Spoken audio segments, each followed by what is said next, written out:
vu la semaine dernière avec Donald Trump qui avait une dimension physique, presque virile dans la diplomatie.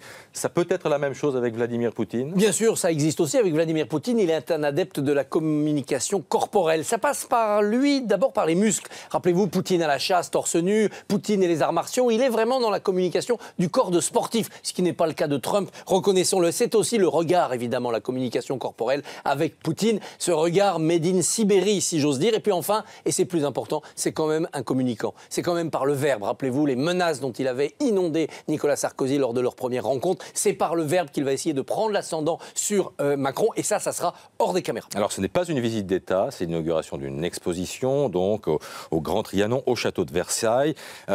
Yannick Jadot dit « c'est le roi Soleil » qui reçoit l'empereur de toutes les Russies. C'est plus compliqué que ça. D'abord, c'est vrai, c'est le faste Versailles, évidemment. C'est un hommage aussi à Pierre le Grand, qui est le héros de l'exposition, fondateur de Saint-Pétersbourg. Donc de capitale à capitale, de monarchie à empire. En effet, il y a le passé. Mais surtout, ça n'est pas Paris. On ne le reçoit pas à Paris. Pourquoi? Parce qu'il y a le litige récent sur la visite au Quai Branly, l'église orthodoxe russe, le centre culturel que Poutine n'a pas pu organiser et inaugurer en octobre dernier. Mais surtout, quand un tsar est rentré dans Paris, c'était Alexandre Ier. En 1814, parce qu'il avait battu les armées de Napoléon dans la campagne de France. Donc on n'aime pas trop les visites des tsars à Paris. D'ailleurs, en 1896 et en 1901, quand Nicolas II vient en France, il est très bien reçu. Il est reçu à Compiègne, ville impériale, elle aussi, mais pas à Paris. Et là, on reçoit à Versailles. Donc ça a de l'importance, mais c'est aussi parce que Versailles, c'est le sommet du faste que l'on peut offrir à Poutine. Et Versailles, c'est là où le président Mitterrand, une référence pour Macron, avait fait un G7. Ce G7 dont